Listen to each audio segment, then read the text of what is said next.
Bismillah ar-Rahman ar-Rahim. First of all, I would like to thank Mr. Ikram Sehgal. He is instrumental in getting me here. Otherwise, the sum of $450,000 for 2 nights was, I would not have burdened my government for this huge amount for 2 nights. So Ikram Sehgal got together and with Imran Chaudhry, my other friend, and so they sponsored it. So it's the cheapest any Pakistani Prime Minister has ever come to Davos.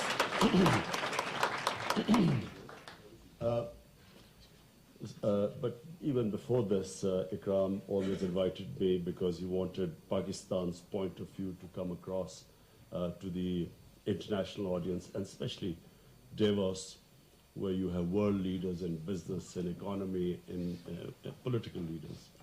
So I have been here before.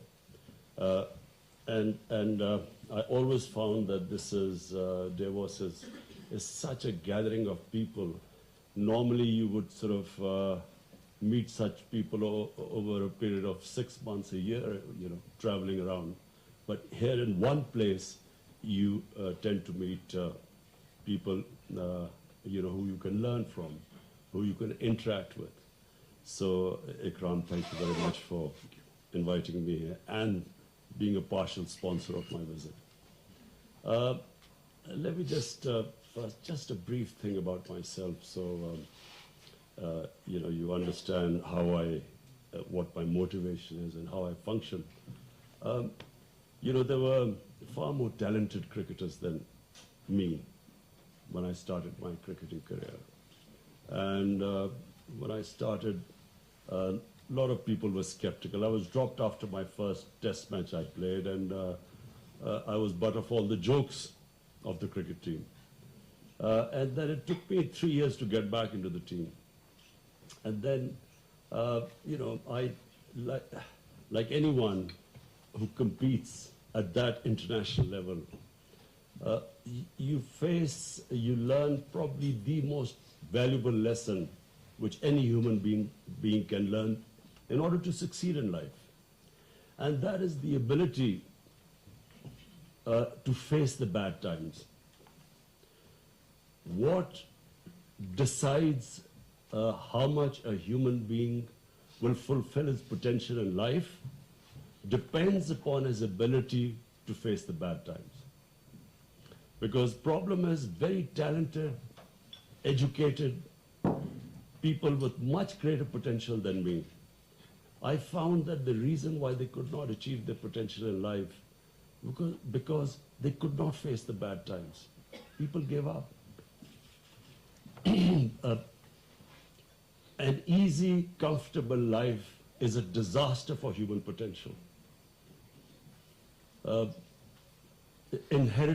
People who have inherited wealth, I have very rarely found them achieving their potential in life. Life is too easy. When I played cricket, I went to the most privileged school in Pakistan with the best facilities. We had coaches, the best cricket ground, probably no school would have a cricket ground like that.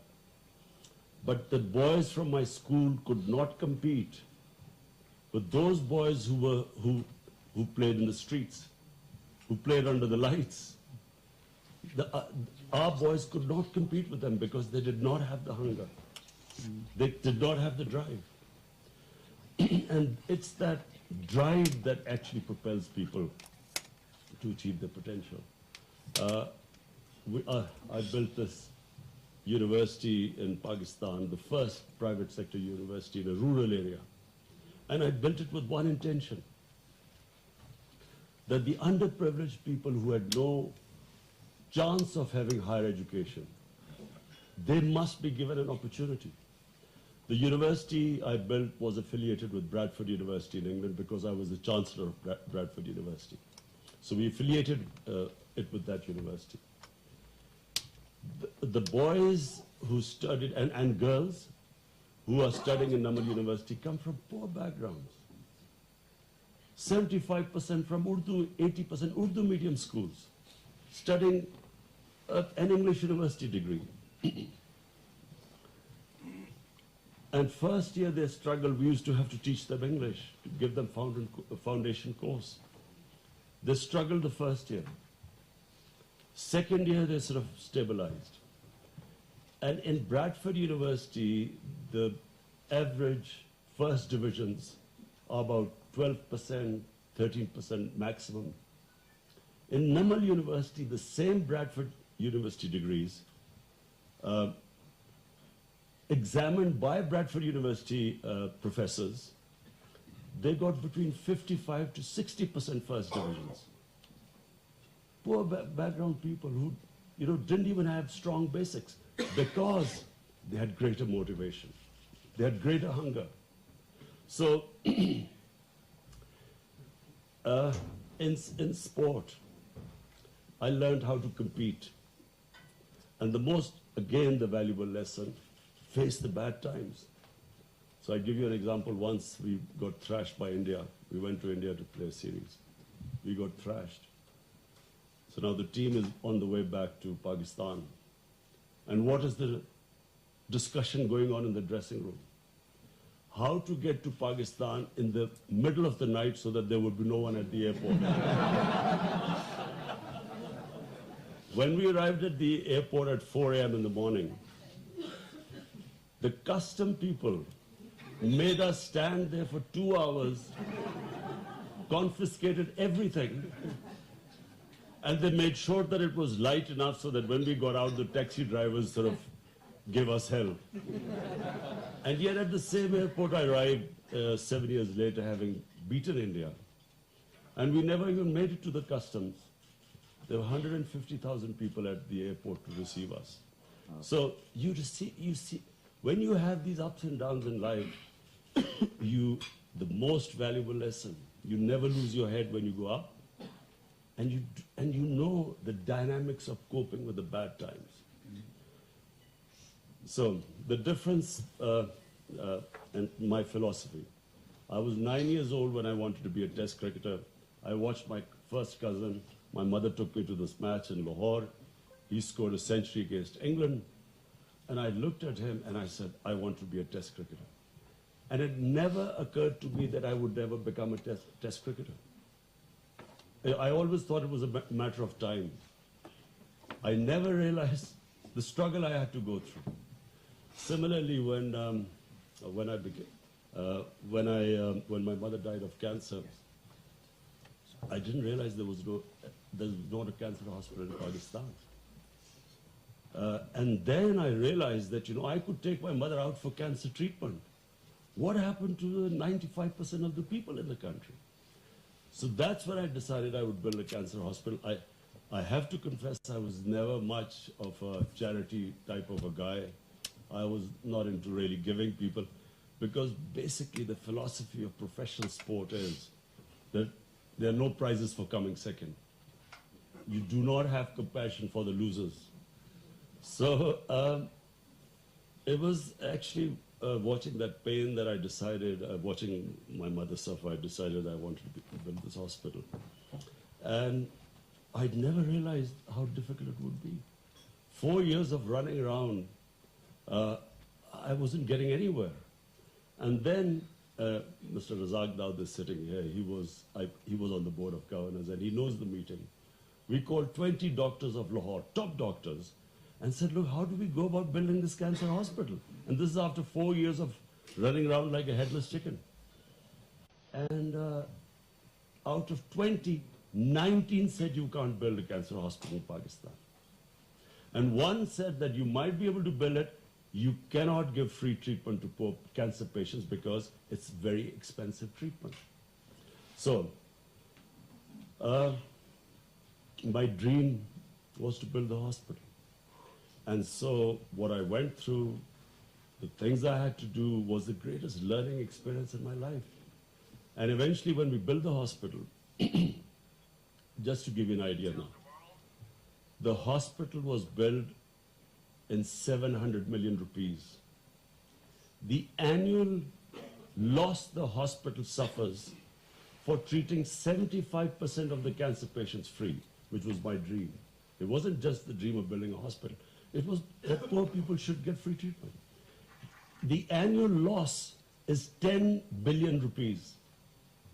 Hospital bill for 700 million, annual loss is 10 billion. So imagine, I mean, had someone told me that, look, this is what you, after building it, you will have to spend 10 billion collecting every year. And then I'd go to politics. Everyone laughed at me. There's no precedence of, in a two-party system, a third party coming through. There's no precedent. Look at England. Look at the US. You can't break through because they are entrenched. They have systems, a third party, an outsider. So for 15 years, people laughed at me. 15 years, people, I was butt of all the jokes in politics. It was me sincerely going around, look, we want good people to come. Let's all good people get together. And I didn't realize that the good people were the most cowardly people. They were scared of coming into politics. So anyway, the thing is, the Almighty has given all of us tremendous potential. We are His greatest creation, Ashraful Makhluqat. Problem is, we don't know this. And we let ourselves down. Because that potential, we only achieve that potential if we know how to struggle. We only achieve that potential if we have these big dreams. And whatever the human mind can picture can happen. This is how much potential all of us have. Problem we face is that we give up on the way. When the bad time comes, you know, we put up our hands and say, you know, we have a plan B. The human potential, the bigger the dream, the bigger the struggle, but you achieve it when you do not have a plan B. There is no going back. You have to burn your boats. Wherever you go after a big ambition, you should never, never, never think of compromising on that dream. So now I come to my dream of Pakistan. You see, I believe, and I always believe, because I grew up in 60s, when you cannot imagine the optimism we grew up with about Pakistan. It was one of the fastest growing countries. Our head of state, Ayub Khan, went to the United States. The president of the US came to receive him at the airport. He had a ticker tape reception, open car, people throwing, you know, how they greet those people in the US. He goes to England, he's treated like royalty. Pakistan, there was hope. People believed the country had potential. It was the fastest growing country in the 60s in Asia. We were a model for development. South Korea came to Pakistan, Malaysia. They looked upon us. In HSN, I studied with Malaysian princes. Our university degrees were recognized everywhere. So I grew up with this thing. We had this hope. So we let ourselves down. And we let ourselves down because, unfortunately, we came up with, first of all, we could not, our democracy couldn't get grounded in Pakistan. When the democracy faltered, we had the army. When the army came in, they wanted their own puppets, who were not leaders. And so we went into this musical chairs. But I always believed that the moment Pakistan had good governance, this country would rise. And the moment Pakistan went back to its original vision, there was a reason Pakistan was made. We keep forgetting why was it made. The reason given by the founding fathers, the ideological father of Pakistan, the great Iqbal, and what our great leader, Jinnah Quaid-e-Azam, brilliant mind, the most outstanding barrister in British India, highest paid barrister, brilliance, man of complete integrity. They all, if you look at the vision of the founding fathers, they wanted Pakistan to be a humane, just society, a welfare state. And we deviated so far from the vision. And nations without a vision die. Why should people want to be part of a nation if there's no vision? So I always believe that the moment our vision, the reason why this country was made, if we could restore that vision, this country has more potential than any other country. Reason why this country has so much potential? Because the best resource are the people. We have dynamic people. I mean, I give you an example. When I used to be playing cricket, India is 7 times the size of Pakistan. We regularly thrashed them. Pakistan had squash players with hard. There were more squash courts in Oxford University. Pakistan had 2 squash champions for 10 years each. Our hockey hardly financed to anything. We had always the talent. People of Pakistan not just had the talent, we had the resources. I mean, since I've been in power, I'm amazed what the resources the country has. Just out of the 14 copper and gold fields we have in Rekodek, just 2 of them. And guess who told me this foreign company which we are in litigation against, this chairman I was speaking to, he told me, he said, do you realize that these 2, the blocks, the profit is $100 billion. Just the profit of 2 blocks. This is just, I didn't know that. And we have coal reserves. We should never have shortage of electricity. Our own coal reserves. We have the most fertile land. When I went to China, they told, I mean, I looked at the productivity of China. It's 3-4 times of Pakistan. We have 6 number of cow and buffaloes in our country. We are number 6. Our per average per cow liter of milk is 6 liters. In China it's 24 liters, 20 liters. Denmark is 30 liters. So what we have done is that we neglected research in Pakistan. We neglected the basics. Not spending money on our human resources, not spending money on education, not worrying about the education of the masses. It was only for a tiny elite.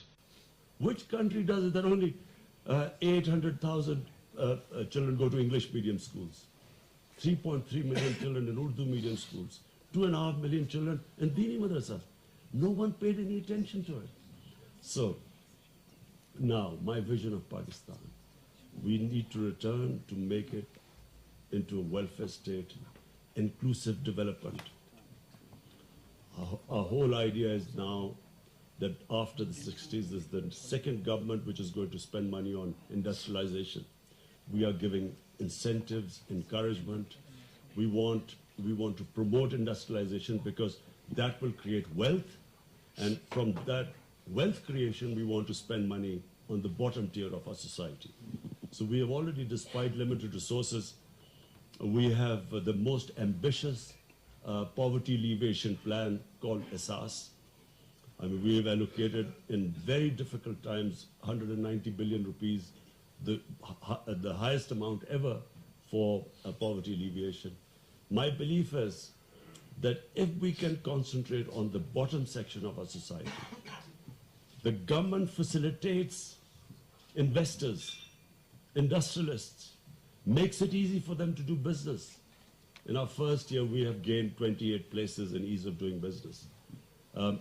Improve our governance system. I honestly believe that we will release the potential of our people. Let me tell you where the challenges are. The number one challenge is, and by the way, I was reading a blog of Prime Minister Mahathir Mohamad. Now remember, he is probably the greatest statesman of the Muslim world. His achievement in transforming Malaysia, everyone knows about it. Now, and 20 years he was in power. And when I read his blog, he might as well have been talking about Pakistan. He said the problem they're facing is from an entrenched, corrupt status quo. which has been removed after 50 years, one-party system. Same us. We are up against a corrupt status quo which ruled Pakistan for 30 years. And they are entrenched, and they have linkages, people who benefited from a corrupt system. So our biggest challenge is facing these people, spreading gloom and doom every day. Every day some sort of scandal comes up which is blown up, all orchestrated. Basically, they do not want the government to succeed, because us succeeding means not just them out of power, but they will end up in jails, which some of them already are. Malaysia faces exactly the same thing. Secondly, we face deteriorating, degenerated institutions.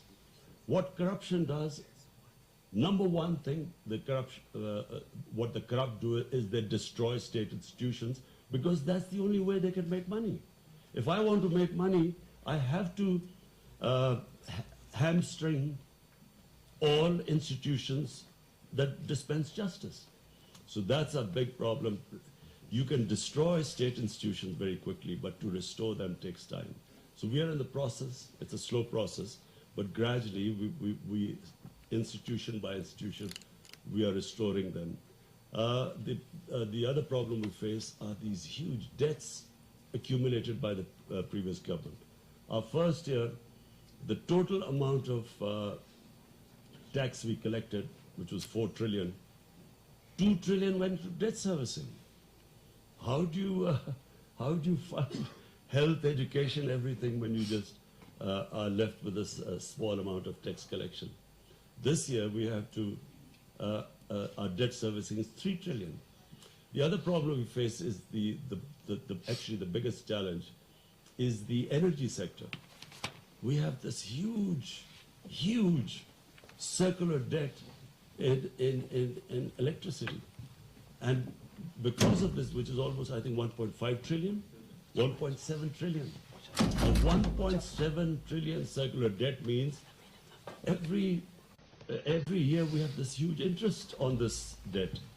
So that is a big challenge, and we have decided when we go back, we will get all the stakeholders. We are going to discuss how, because we cannot put more burden on the consumers of electricity, because these interest payments, so this is the other challenge. And of course, the problem is that you give expensive electricity to the industry, to especially the small medium industry. So it reduces our competitiveness in exports.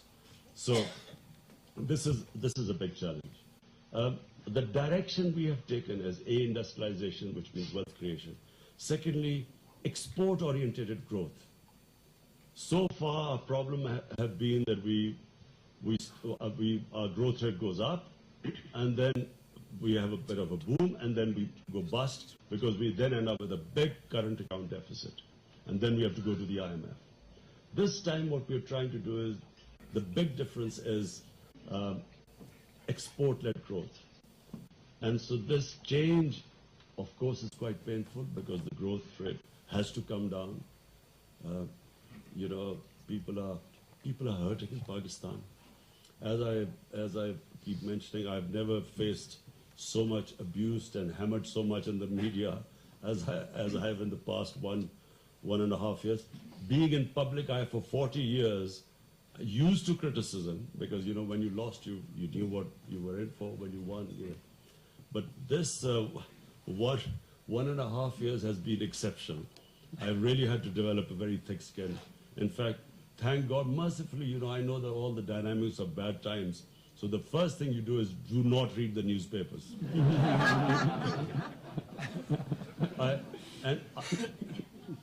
And secondly, do not, whatever happens, do not watch the evening chat shows. I try to make my team, my cabinet, I make them try and understand these dynamics of bad times. Problem is, they watch the chat shows and they come.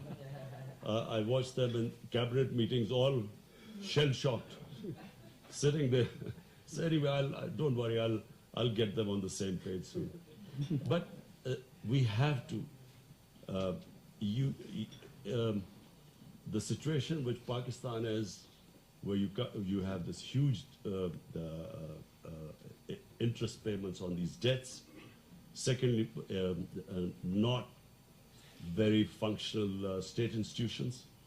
This process, if we want to change course and improve and achieve our potential, we will have to go through this difficult time. And interestingly, I was reading in the blog, Prime Minister Mahathir Mohamad saying exactly this, says, be patient. I tell them, ghabrana nahi hai. He says, be patient. 2 years or so, we will have to struggle for a while. But I feel, as I see the potential in the country, I feel that once we stick to these reforms, it'll take a lot of political will. It'll take courage to withstand all this criticism. My only thing is I hate to see unemployment, people hurting at the bottom level. And we hope now that our SARS program will kick in and we will provide safety net to the bottom tier. But whatever happens, anyone, when you have a sick economy, when you bring in reforms is a painful process. I keep telling them, look, it's like we all want to go to heavens, but we don't want to die. Or maybe it's a bad example. It's like,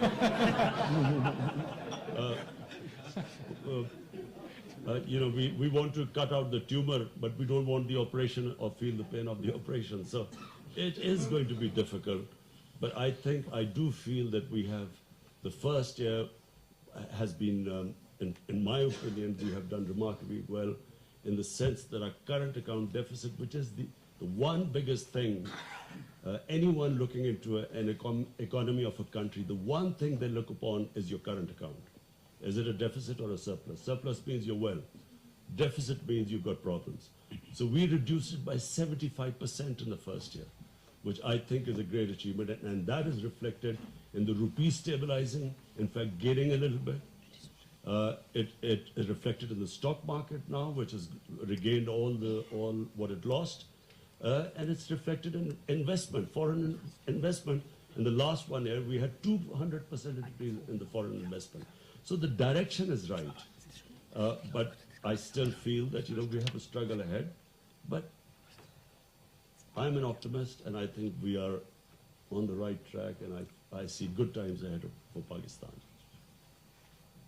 Next.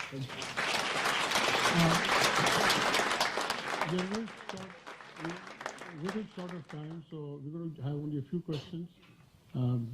Please, after that, yes, please.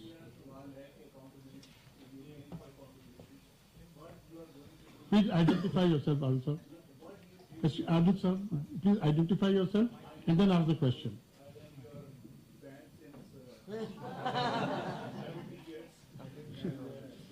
When you were in school.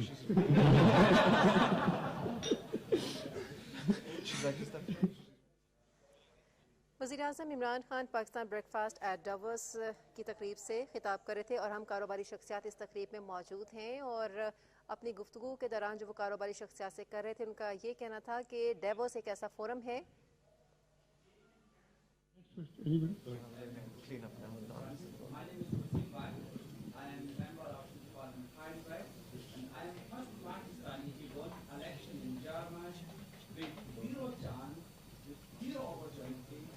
zero money and when with about 80,000 votes.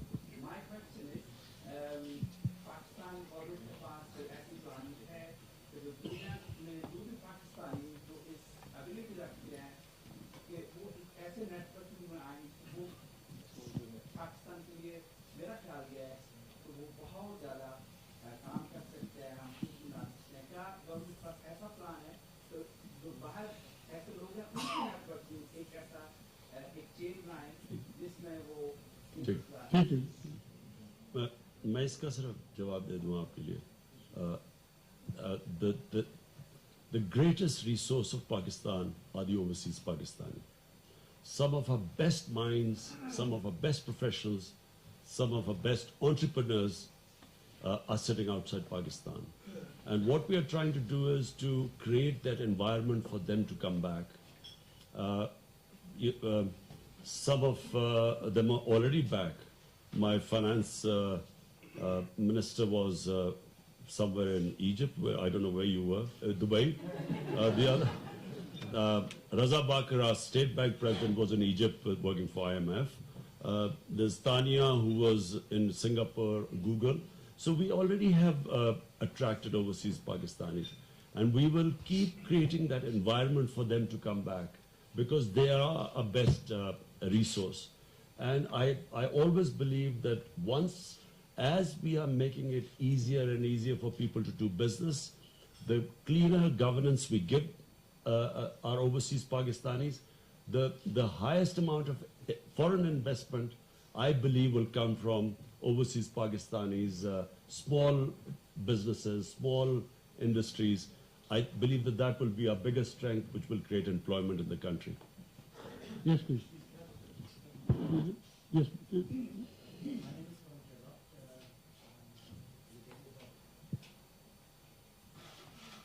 My name is Khunum Shazad. I'm related with PTI Switzerland.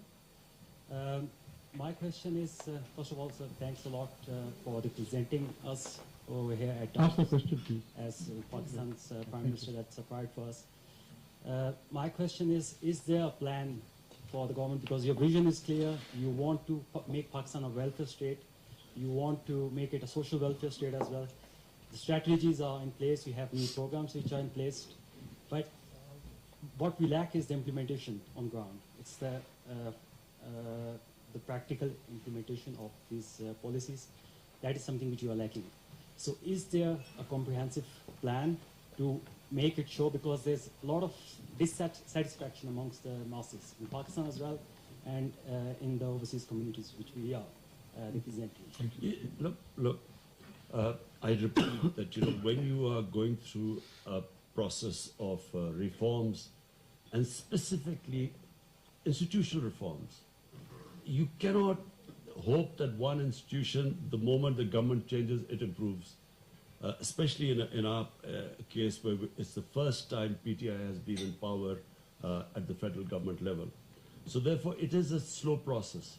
As I said, you can destroy an institution immediately, but to build an institution does take time. And especially when, when unfortunately the government institutions were used as giving employment to people. So they're all bloated institutions. I give you an example of health ministry. We examined the health ministry and we discovered out of 370 people working in the health ministry, there are only 15 with health background. The rest are all just people given employment there. So it's same with PIA, same with railways. All government corporations have been loaded with these people with no work. And so as we all know that if for one job you have 3 people, no one will work. And this is what we face. And then when we bring the changes in, unfortunately, they go to the courts and get a stay order. There was a case in one of the hospitals, we discovered that in the cardiology institute, the mortality rate was 25%. Out of 125 used to die. So we removed the head of the department. He got a stay order and was there for 6 more months. So it's, there's a whole process of change takes time, because we now, with the new Chief Justice, we are going to sit down and work out how to stop this nonsense where they can all go and whenever you try and remove someone, unless you have a process of hire and fire, incentives and punishment, no institution can work. So whenever you try and fire someone, they go and get a stay order. So anyway, there's a whole process. It's a holistic change, and it will happen. It'll take time. Aisha, excuse me. Aisha. Assalamu alaikum. My name is Aisha Nawaz Chaudhry. I'm a member of Parliament from Punjab, and I am from the ruling party of PTI. One of the questions that I wanted to ask was that you mentioned Shaukat Khanum and how you did great work and raised money. But one of the things that we've been seeing is that even at Shaukat Khanum, when you were developing it, there was always a cost to doing those events and going around and raising funds. When we want to represent Pakistan internationally, Ikram Sehgal Saab, people like Imran Chaudhry Saab have stood by us and done great work. But should the government not stand up now and do these things and include it in its own cost to represent itself better? You see, Aisha, I believe that we should save money from spending all these monies on these expos, which are productive. But a country which, for the time being, is trying to follow a very rigid program of austerity, starting from me. I mean, this visit is almost 10 times less than the previous prime ministers who came here, and the Ikram who came to your show and came up with their pearls of wisdom. But it cost us 10 times more than my visit. So it's an austerity program. But what we feel we should rely on, we have 9 million Pakistanis living abroad, and the GDP of those 9 million Pakistanis, in my opinion, is almost 50% of Pakistan's GDP of 200 million people. So we can use this resource, and they can sponsor things. So I'm all for a conservative. I've stopped all my ministers going on any junkets. I don't allow them to go anywhere. They first, whenever they say I've got a trip somewhere, I immediately cancel it. Then they have to convince me that really it is productive for Pakistan.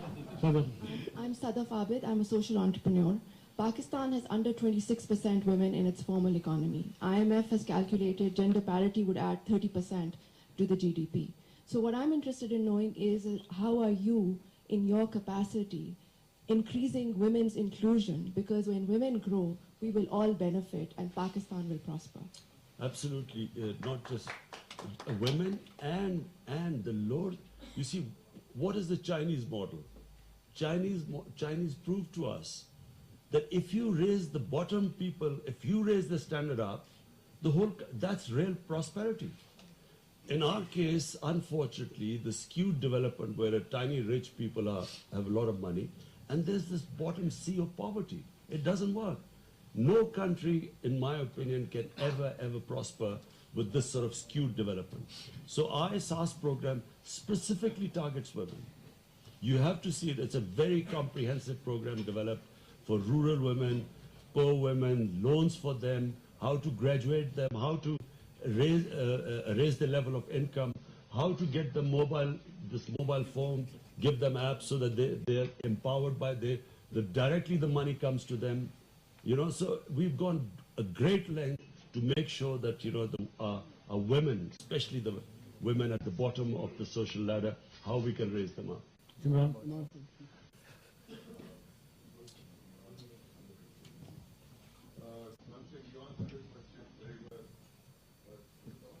Mm-hmm. What I understand from your answer is that when you were not in the government, was it gone and like now that you're in the government, now we have to support the government. So we are there. For a while, until we become very prosperous. Okay, one more question. So, the last, after that, the last question, please. Second last question. It's on.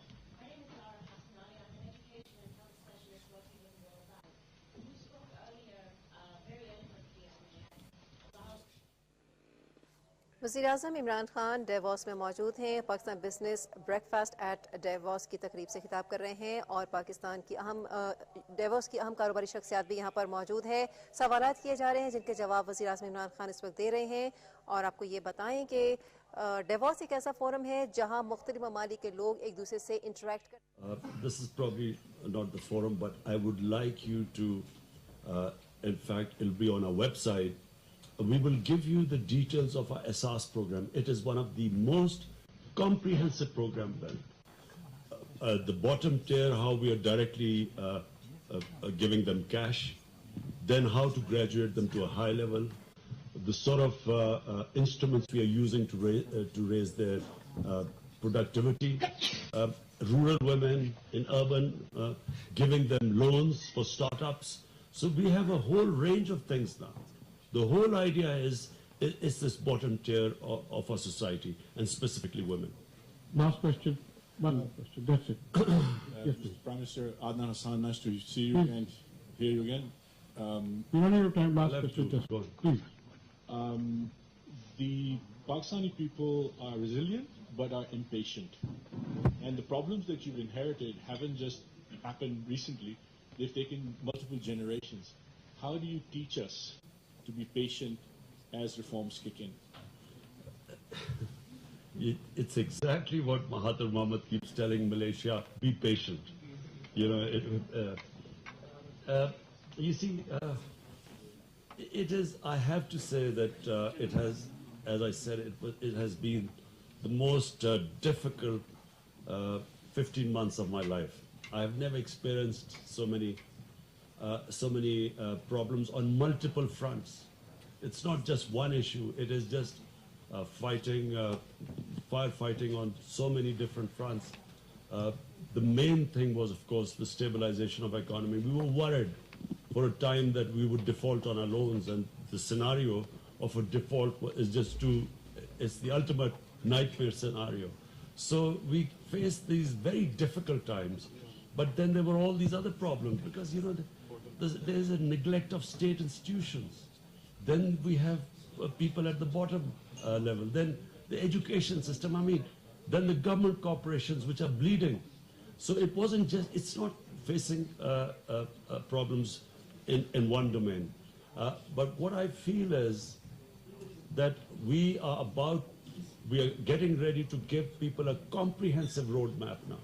Because we now know what we face.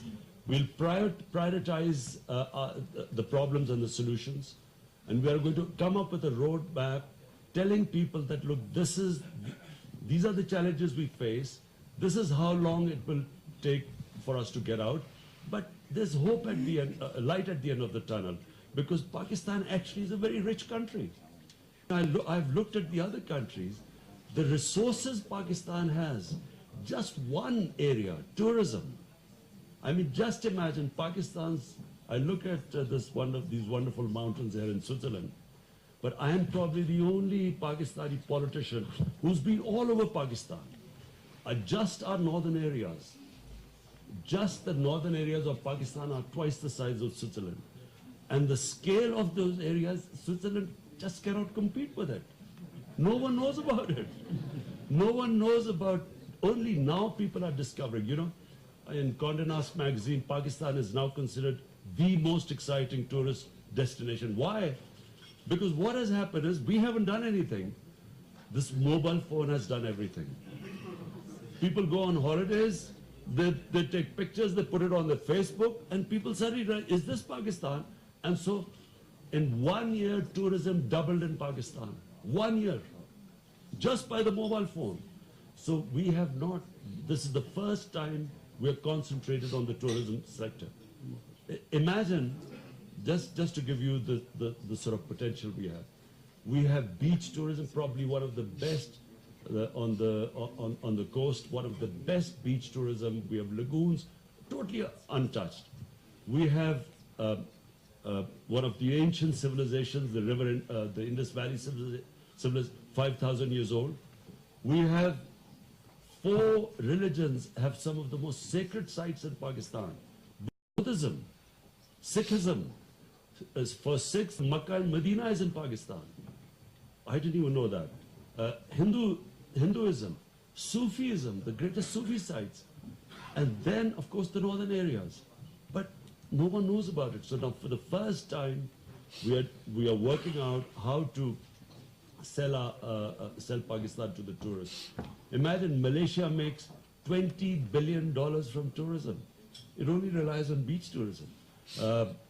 Turkey, $40 billion. And this Switzerland makes $80 billion.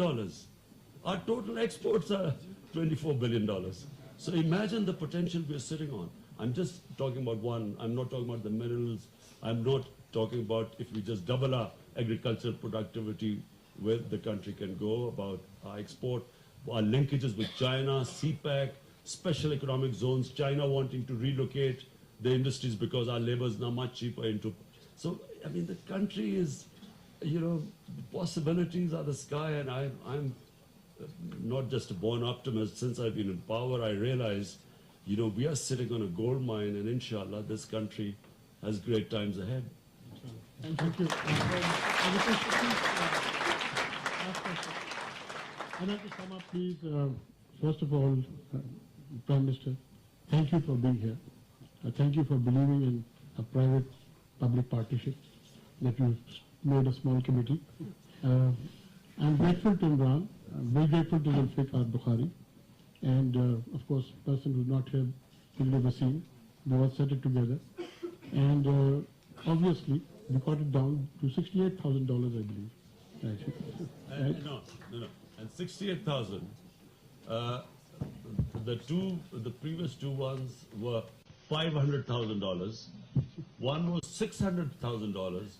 My trip to the U.S., the United Nations General Assembly, was $160,000. One Zardari did it for $1.4 million. Nawaz Sharif did it for $1.3 million. Even, you know, in Punjabi we call Relu Kata. Hakan Abbasi, he did it for $800,000. So I'm just saying that a country which was accumulating in 10 years, 4 times they increased our debt 4 times. Look the way the leaders were spending the taxpayers' money. I'd like to mention that I deliberately put, you have the present and the vision for the future. And both sides of you, I deliberately kept the future of Pakistan. On both sides sitting with you. The reason is we have to believe in our children. We have to believe in our destiny. And the Prime Minister is very right. We have the resources, both material and this thing, and we can do it. And Prime Minister, I must also thank, with your permission, my friends like Ross Perot has been here for, I think, 12 years, constantly. Thank you for signing down to the title of industry and Rai Kulsum. And thank them. And thank Jeremy for being here. Thank the World Economic Forum team, Andrew Fletcher, who really helped us. And not forget me, who has speechless nights putting everything together. The thing is, we have now stabilized. We have the resources for the drive. We would like to show you that that is possible. For this event, we brought together from Pakistan a small group of people from my company and a group. And if you permit me, I'll invite them on the stage to have a group photograph from Pathfinder Group, if they can come up, because they're the ones who put all the $68,000 together.